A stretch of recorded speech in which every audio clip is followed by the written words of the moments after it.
Welcome to Cartoon Creators, where we talk to the minds behind the shows that raised us. I'm your host, Tamar Lilienthal, and today we're talking to Keith Chapman. Keith is known as the creator of Bob the Builder and Paw Patrol. In this episode, we talk about Keith's beginnings in advertising, where the ideas for Bob the Builder and later Paw Patrol first originated, and what he's working on now, including an animated feature in partnership with Leonardo DiCaprio. Let's get to the episode. Keith, thank you so much for being here. It's such an honor to have you on the podcast. Oh, lovely to be here, Tamar. Yeah, very excited to be speaking to you. So, I've asked all of our guests this, but I guess to start off, what's your story? How'd you get into the kids media space?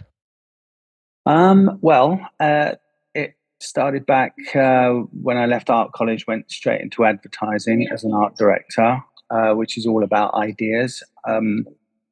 And I always had an illustrative cartoon kind of skill, which I carried on doing to earn extra money while I was working in advertising as an art director. Then I had a chance to work with Jim Henson, the Muppets, in London. Got this amazing job working with all these incredible people, highly talented people.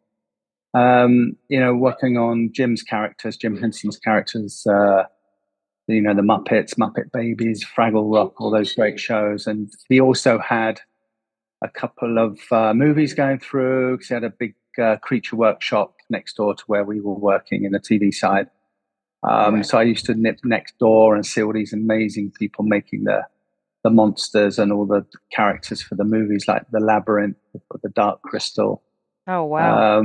So that was a real eye opener for me, because it's kind of like the world that I really wanted to be in. I'd always kind of imagined at school and at art college kind of working for someone like Disney, and then this opportunity came up. So that was an amazing chance for me to sort of learn this whole thing about creating shows, TV shows, and learning about the licensing of those shows, building a brand, not just making a TV show, but building the brand. Right. So I was there at Jim's for, I think, about 3.5 years. And then they moved back to the States. They closed the office down in London, went back to the States, and everybody left there in London, went off to do their own thing.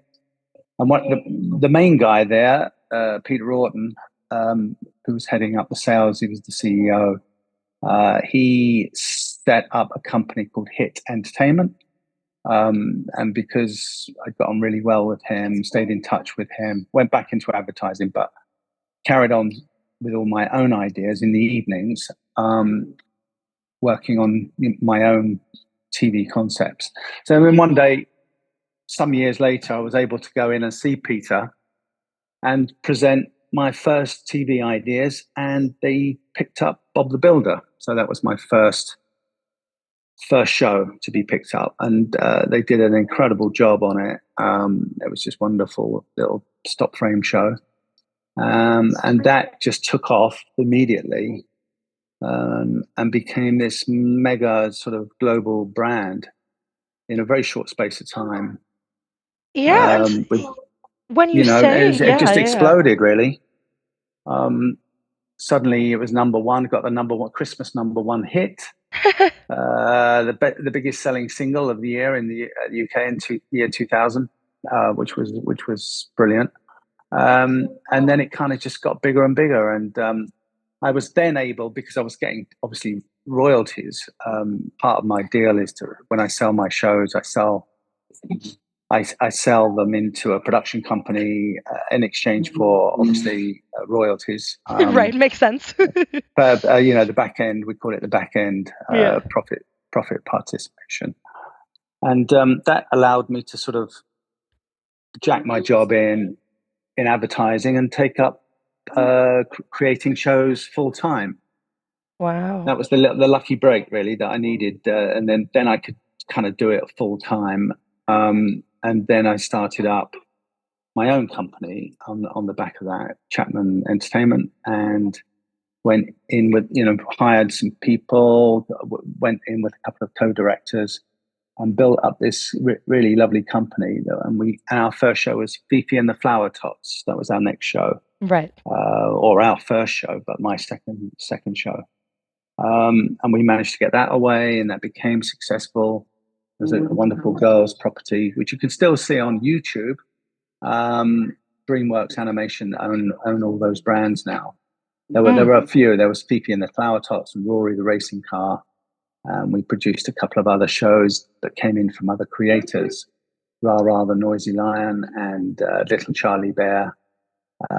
So we had this wonderful little company going on with licensing and marketing and all sorts happening. We had quite a number of staff, 2 studios making the shows. Right. And that's kind of how it really started for me. Wow. And then we ran into some trouble because if you remember, well, back in 2008, 2009, the banking crisis, it was huge. I mean, interest rates went crazy.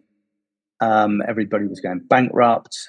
Woolworths, our biggest toy retailer at the time, accounted for 20% of our merchandise. That went into liquidation. Ooh. So all the money started drying up for merchandising because people were not buying anything. Right. They weren't buying toys.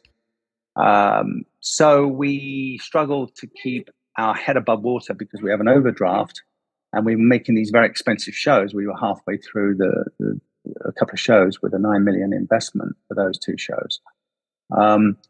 But we couldn't quite keep our head above water with all these staff, two animation studios to keep paying people. And in the end, the bank called the loan in. And what that means is that they get first charge on the IPs, the bank. So, and then of course, the bank was able to then sell it on the market for bargain basement price. I think DreamWorks picked it up for peanuts, basically. Wow. And they've still got those brands. And so I was basically back to square one.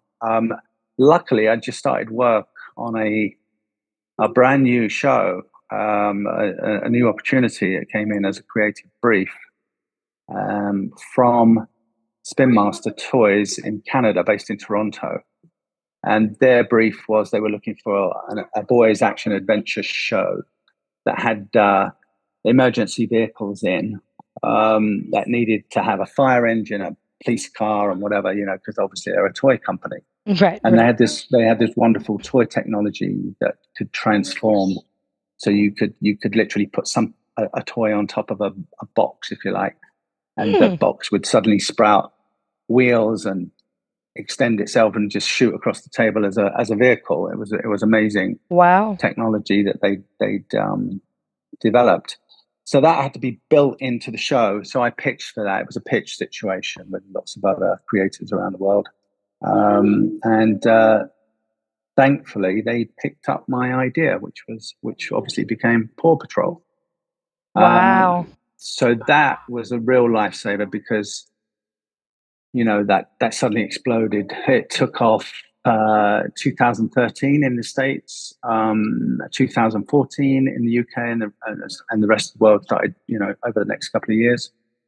So it's over 10 years old now, Paw Patrol. It was celebrated its 10th anniversary last year. Wow. And it's, just become this massive global success, much bigger than Bob the Builder. Right. I mean, I think Bob the Builder was like potentially the Paw Patrol of my time as a kid because I think we all, that was what 5-year-old me was talking about. But 1,000% Paw Patrol has like blown up, and you don't see any 5-year-old now that's not talking about it. So no, exactly. It's incredible. Well, it's incredible. I think we it was an amazing thing to see because usually you get a sweet spot for preschool. You get like Bob the Builder's like sort of sweet spot of about 2 to 4. Yeah. maybe 2 to 5, but they start growing out of it quite quick, and they move Hmm. on to other things. But with Paw Patrol, they're starting at 2 watching it, and it's going all the way through to about 7. So we've got Wow. this really wide expanse, and it's aimed at genuinely aimed at boys and girls. So we're getting both girls and boys watching the show and loving it and buying into the toys. And like with Bob the Builder, it was mainly a boys concept. Girls did watch it, but mainly it was being bought by boys, on the merch. But I think Right. with Paw, they're getting a real cross section of people buying into it, so which has been really good. And then, of course, you've got the movie spin-off, Right. which has extended it even. The age group now goes up even higher because you're looking on screen at a much bigger budgets, and the animation is much more sophisticated. Right. And Right. the kids are going up to about 9, perhaps going to the cinema to watch the Paw movies, Right. which has been brilliant. So I actually want to pick your brain a little bit about Mm. spin-offs because, even Bob is still having, spin-offs. Press release I saw at least within the last couple of months about some movie with like Anthony Ramos and J-Lo behind it or something like Oh yeah, that, which was quite the yeah. surprise to me. So what's your view on all of that? Do you watch spin-offs? Do you Well, love them, hate them, think we should be doing more it, original things?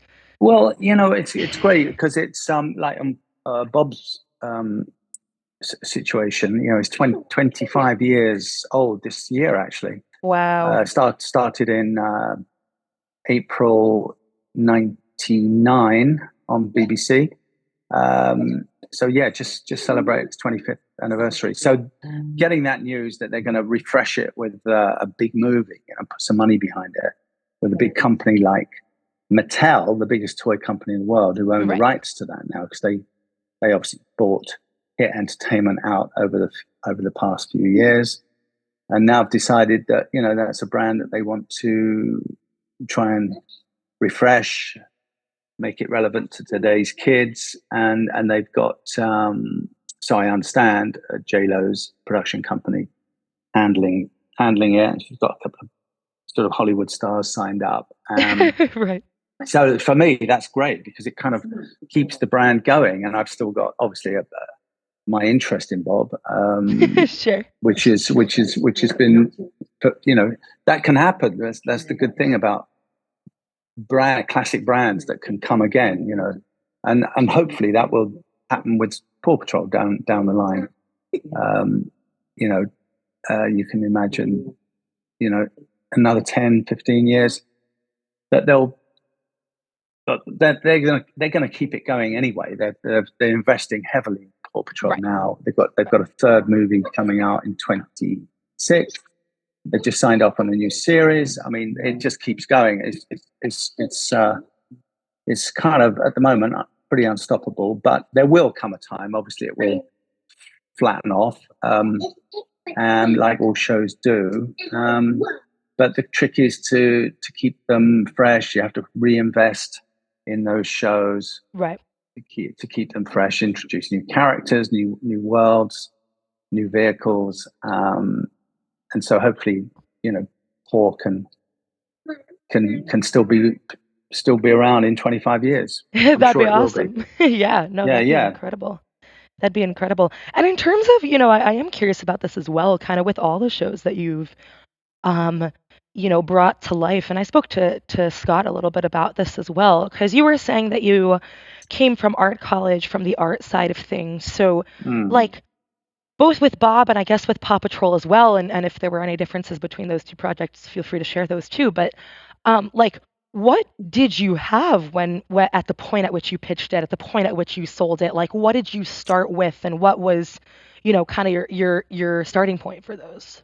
Well, yeah. So on Bob, that I mean, they usually come from a little bit of flash of inspiration, but with Bob, it was looking at one day going to work, living in London, seeing a big one of those big yellow diggers, the JCB digging up the Yeah. road.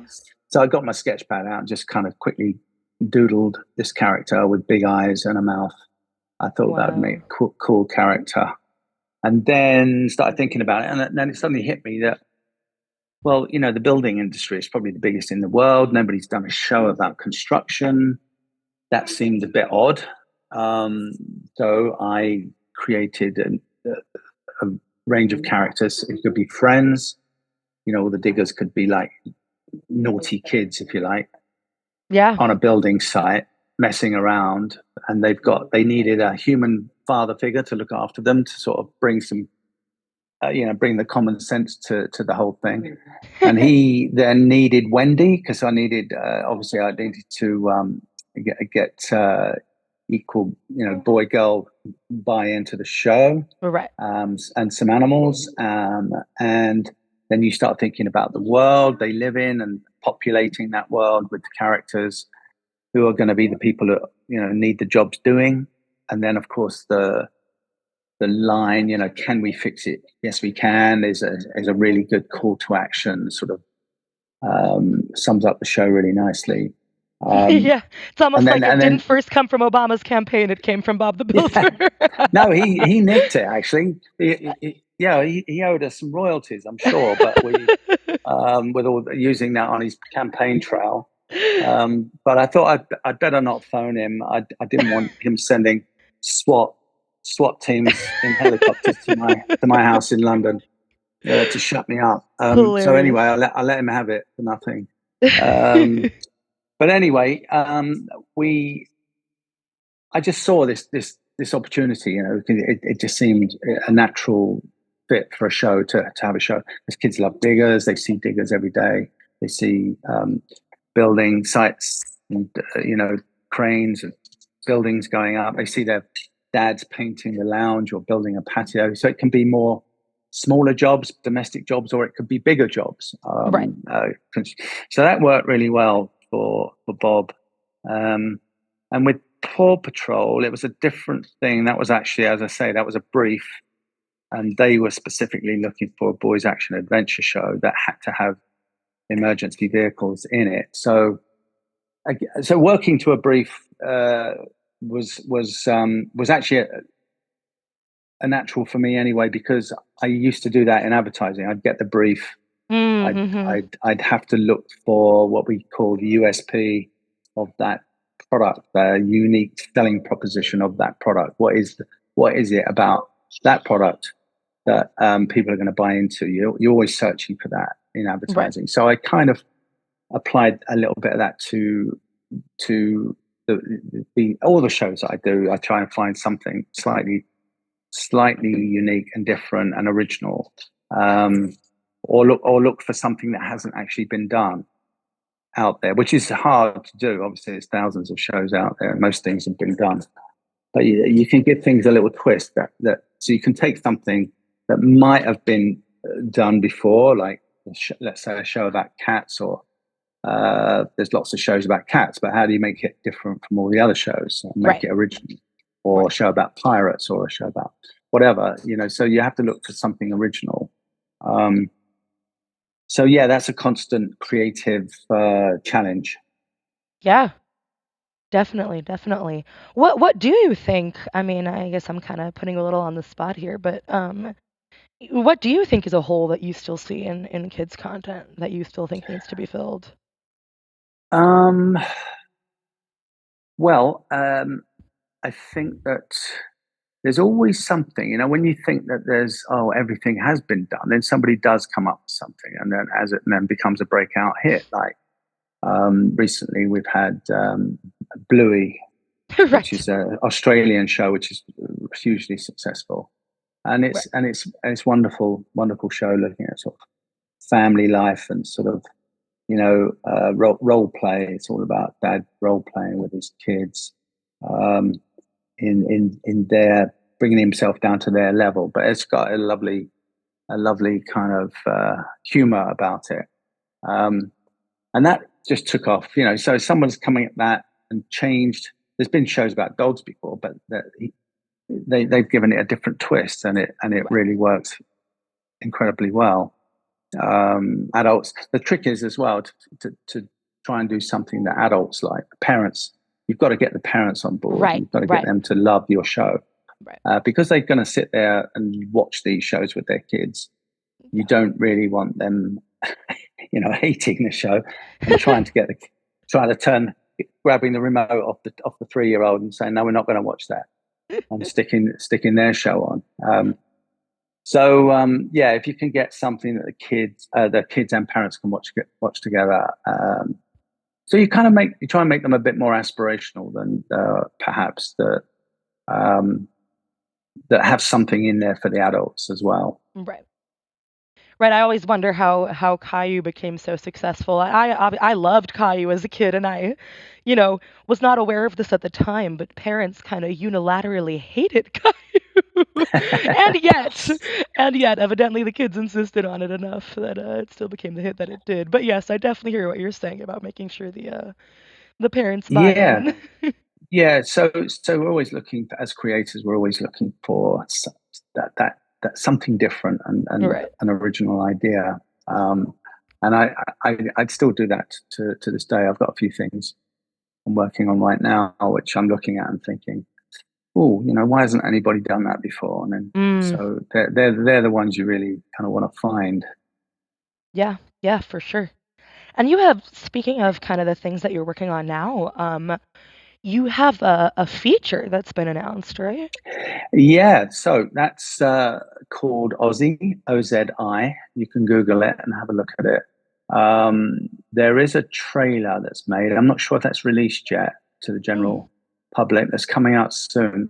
It's about a young orangutan who saves her rainforest world from destruction through deforestation. So it's got an environmental theme. yeah. It's very topical. It's very traumatic and emotional, and so you'll have to take a box of tissues to the cinema because you will be crying, but you'll also be laughing as well. So there's a really lovely blend in the script. It's beautifully done. It's kind of got the serious aspect of the thing that we're trying to make the point of, Right, right. but the storyline with this young orangutan who's beautiful. It's her journey trying to find her parents. She gets separated from her parents at the beginning of the movie through fire and destruction, and I think, oh my goodness, it's like a typical a brilliant Disney scene where you get something dramatic happen. Right. So all the kids will be running out of the cinema screaming their heads off. But it kind of, there's a really good ending. It's a really good positive ending, and it's been animated in Paris Wow. with Micros Animation Studios, and Micros are the same studio, coincidentally, who have made the Paw Patrol movies in Canada. Their sister Oh, sister wow. companies. And we've got amazing people on board. We've got Leonardo DiCaprio as one of the producers, Mike Medavoy, one of Hollywood's legendary producers, and fantastic cast list doing the voices, like Laura Dern playing the mother, and Wow. Donald Sutherland playing the bad guy, um, Amanda Steinberg, who plays Ozzy, and RuPaul playing the bad guy's son, the crocodile Wow. son. But it's amazing. I mean, it's coming when it comes out. I think that people are going to be completely gobsmacked by it. It's so beautiful. It's like a piece of art. Wow. Um, so I'm really excited by that. We've got amazing music. We've got a theme tune written by Diane Warren, who's one of America's iconic songwriters. She's had 14 nominations for best song in a film at the Wow. Oscars, Wow. That's incredible. and she's written the theme tune to Ozzy. So, and it's amazing. So that's going to be released as a single. Um, so all these things are coming out this year. We're just doing all the distribution deals now with all the different countries, and we should be able to make an announcement soon when it's exactly going to be launched. That's amazing. That's amazing. And I think, Yeah, the other yeah. good thing about it is we've teamed up with a charity, a Oh, couple of wow. charities, but International Animal Rescue is the main one. They actually are a charity that have an orphanage in the rainforest in Indonesia, and that kind of find, you know, young babies, young orangutans, and raise them, Wow. and teach have to teach them, because obviously they've got no parents. They have to teach them how to fend for themselves, and then they rehabilitate them into the rainforest. And they've actually bought tracts of forest that are protected, so they can't. Obviously the logging companies and the palm oil companies can't knock it all down. So there are amazing people out there doing incredible work. So we've aligned with them, and they'll be getting some of the profits from the movie. So we really hope it's going to be a big success. That's beautiful. That's beautiful. I think there's, it sounds like an incredible project, and I also love when animation is somewhat like legitimized, I guess, by the powers that be in Yeah, Hollywood. That always makes me happy. yeah. So, I think it's nice. It's nice to do something that you're making a point about. Makes actually yeah. a serious point. And we wanted a film that was different from all the other animated movies. Not just a comedy where it's just laugh every second. And they're fine. I love those films as well. But yeah, we wanted to make something a bit more heartfelt and emotional, which actually Disney do very well with.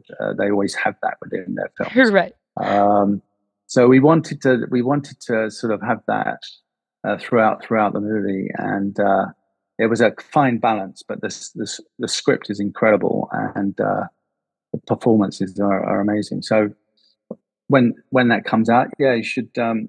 Hopefully, everybody will go to the cinema and go and sort of support. Because some of the money will be going to charity. That's incredible. That's incredible. Well, Keith, thank you. I mean, I think that you're really the first guest that we've had on that I think can really speak to so much of the process behind like all the shows that we love, the art and the toys and the music even and I think everything you've Yeah, worked on has had a hit song yeah. associated. There's another one that I should mention. That's a new preschool show that's coming out, which is Johnny Jetboy, Oh, um, which is this wonderful show that's been produced by Wildbrain, amazing. and Ichi, partnered up with Ichi in China. So this is quite an unusual one. It's been fully funded by Ichi, who are a streaming giant in China, and it's going to be launched there, and then they will be announcing. Wildbrain will be announcing the broadcasting platform for the West Wow. a little bit later this year. So that's kind of, it's like sort of Top Gun for preschoolers, if you like. It's Love that. yeah. So with Tom Cruise actually playing Johnny Jetboy. No, he's not really, but you can imagine him as a young Tom Cruise. Wow. And he's basically, it's a family show where they they have this amazing sort of secret hangar beneath their house, and as soon as the bad guys are threatening the local community, off they go to try and sort it out. In their amazing sort of array of jets. Um, so it's great. You get wonderful sort of flying sequences, and um, the point of view of the pilot. So that's wonderful. And then they've done a really good job with that show. Yeah, So I'm wow. excited by that. I am excited to see all of this. I could go on. I could go on. I won't tell you about the millions of things that I've got in development, but because some of them you can work on things for years, and then they don't quite get away for one Right, reason or another. right. It's very difficult to get a show picked up by broadcasters these days. They have so many things to choose from. um, and there's only a certain amount of slots available. So you know, um, you just have to keep plugging away, really, and not give up, and just carry on for years and years. Um, Aussie took me 14 years. I Oh, created wow. that 14 years ago. Wow. Wow. No, look, the Yeah. industry is better because of creative minds like you in it. So, Oh, I'm thank you. so That's grateful very to have nice of gotten you. to talk to you and to have this chat and to hear, both about what you've done already and what's kind of coming up the pipeline. And this has been really incredible. So thank you so much for your time. Thanks so much. Yeah, yeah. I mean, how much time have I got? Can I mention one more thing? Oh, sure. Uh, there's a series of books that I've been involved in for teenagers Oh, wow. called Prey Zone, which is Prey Zone, which has been created and written by myself and Steve Cole, a fantastic writer, a London-based writer, Wow. for the Wilbur Smith family. It was in conjunction with Wilbur before he died a couple of years ago, and he's the big adventure writer, fantastically successful global adventure writer, and we've written these books for teenagers to try and get them back reading. You know, because there's obviously teenage boys in particular. There's been a big drop off with them reading. Right. So we needed to come up with something really exciting um, for to get kids back reading again and try and get off their games for a couple of hours and read, get back into some real imaginative adventure kind of reading. And they're wonderful, wonderful books. The third book is actually published this September, which but there's two already out there. This is the last of the trilogy, Wow. and yeah. So I mean, hopefully one day that'll be picked up and turned into a Netflix series as well. So Yeah. if uh, if we can make that happen, that would be amazing. But That is anyway, awesome. Yeah. that's another one. But I thought that was important to mention. No, totally, totally. Thank you. Thank you. And thank you again for coming on and just sharing about all your projects and all your work. And I think our listeners will really enjoy this one. So thank you. Thank you, Tamar. Thanks a lot. Thanks for tuning in to Cartoon Creators. We would love if you connected with us on one of our social media channels. Have a comment, question, or an idea for a guest we should bring on to the pod? Email us at info@cartooncreators.com. Both words starting with a K, of course.